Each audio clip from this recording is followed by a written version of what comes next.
Hi, everybody. This is Todd Creager. Today, I'm talking to you about rebuilding intimacy, nurturing emotional and physical connection after infidelity. So, I've been talking about infidelity quite a bit lately, partly because it's what I do a lot, even though it's not the only thing I do with individuals and couples. It's what I do an awful lot. And also because as I've said in other videos, that I've developed um, a deep understanding of the complexity of why infidelity happens. And we have a tendency to make people into bad guys and good guys. But since I've been immersed in this for years and years, decades probably, uh, I can't look at it that way. That there's not a good guy and a bad guy. It's not so black and white. And never, ever, ever do I mean that the person who's betrayed is the person who is even 1% responsible for the choices of the person who betrayed. It's the choices of the betrayed, 100% of the betrayer. I'm sorry. I get confused with that. 100% the responsibility of the person who did the cheating, who had the secret. But it doesn't mean that person's a villain. And it doesn't mean that the person who was the victim of infidelity is only a victim. We have to think more complex.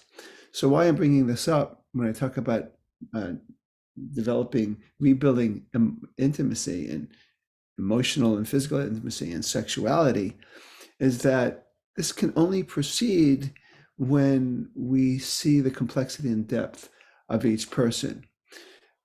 Now, I have seen, working with people where there's been just a recent discovery. They call me the next day or a few days later or a week later, and they're still in shock. And there's different sexual responses to that. One is a total close down, which we all could understand. The person who's betrayed sees it, and their whole life is shattered for now, and they just shut down, and there's no intimacy, definitely no sexual intimacy, maybe not even much emotional intimacy.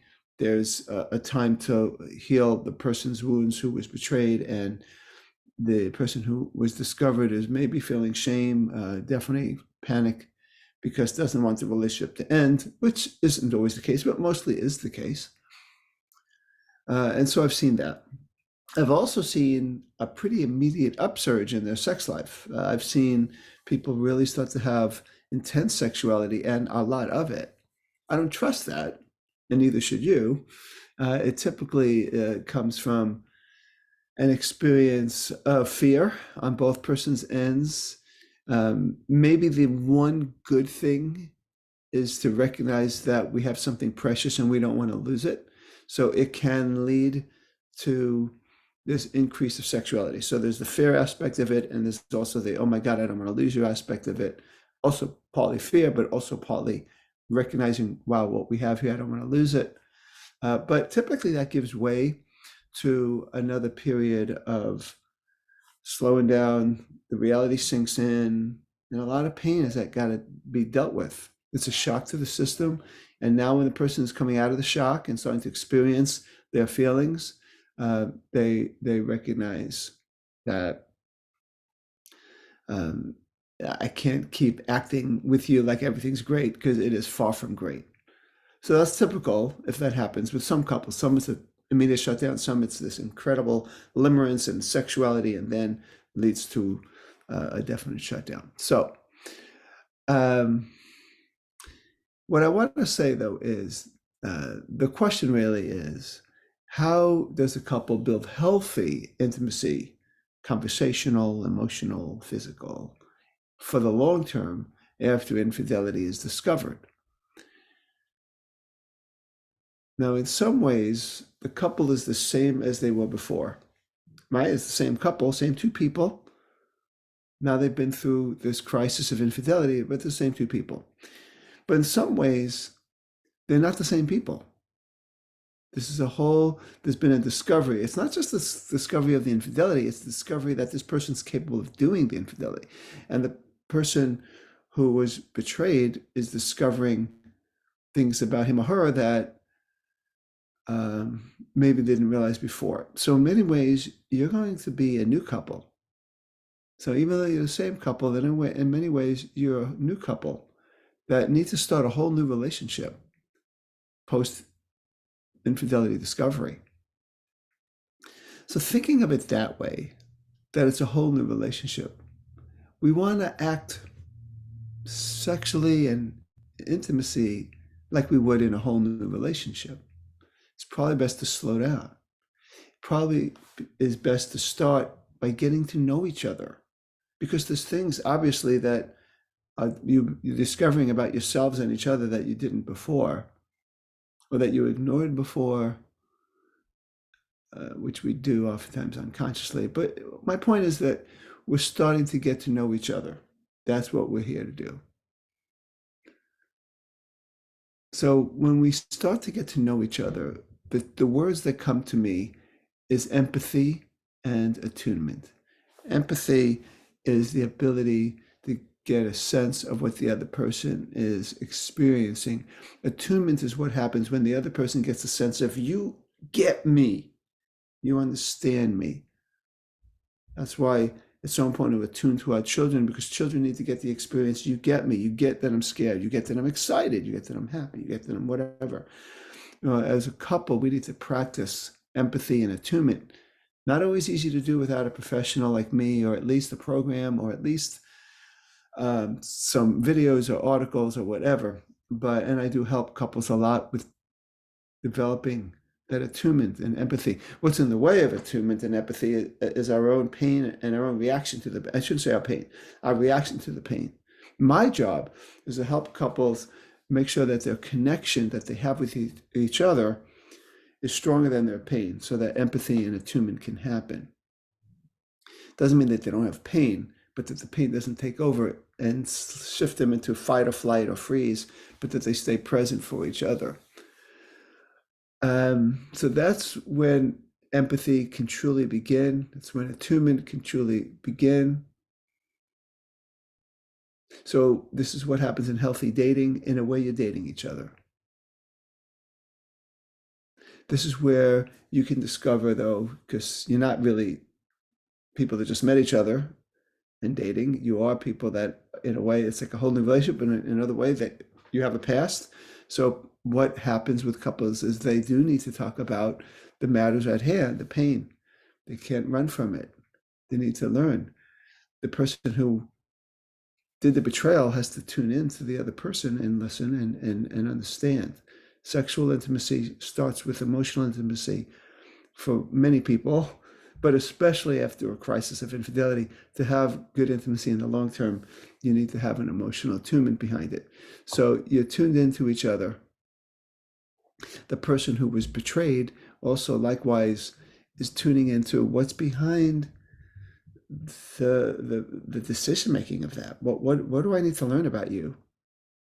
You know, what happened? Of course, I talk a lot about that in the program I'm doing, healing infidelity from the inside out. That it's all about helping people understand how developmental trauma, attachment deficits, I'm not going to get into all that today, can oftentimes be the unconscious culprits in the decision to act out. So, but it's important to discover that with each other. And like I say, sometimes this is a step that might require some professional assistance.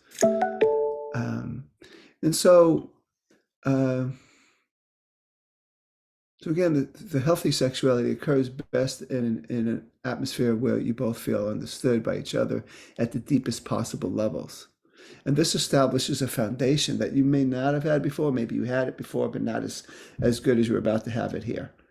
And that's really possible. When a couple has the intent to tune into each other with empathy and to deeply explore each other, that creates a phenomenal foundation. And that foundation now gives you sort of like the platform to do some more sexual exploration with each other, to create a sexual adventure, because there's a solid foundation. You're not just doing it out of reaction to what happened. You're doing it out of a base of, I understand you, I get you more.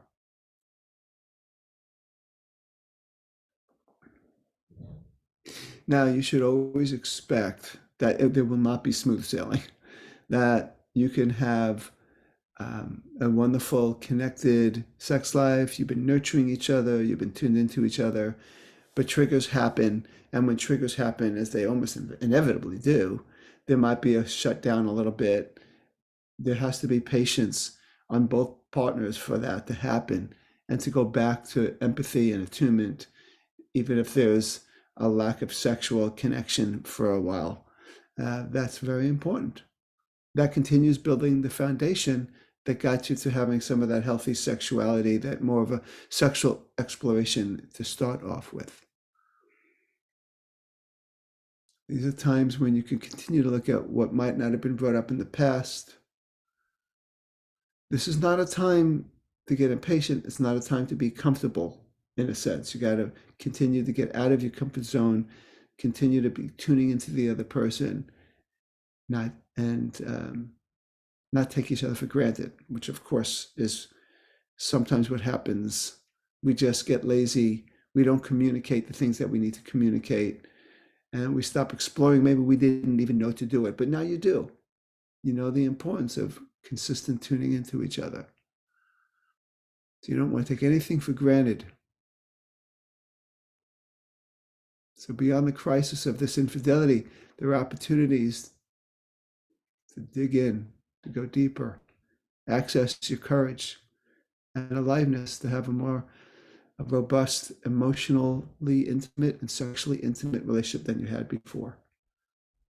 And then the last thing I want to say is that you want to cherish your partner, regard your partner as someone who has needs, who has wants, who you're going to make a priority.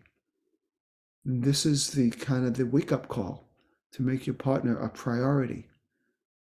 Your partner feels cherished when you make your partner a priority.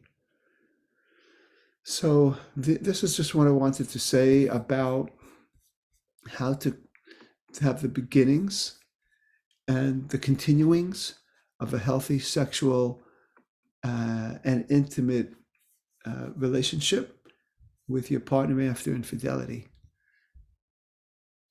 Like I said, it's a time to be courageous. It's a time to be willing to get out of your comfort zones, and it's a willingness to cherish each other, to recognize what you have and to build it, to co-create it. You're not a good guy and a bad guy. You're not thinking that simply. You're recognizing the complexity, and you're doing everything you can to build a deeper, more attuned relationship. Thank you. That's what I wanted to say. This is Todd Creager, making the world safe for love. Thanks for listening.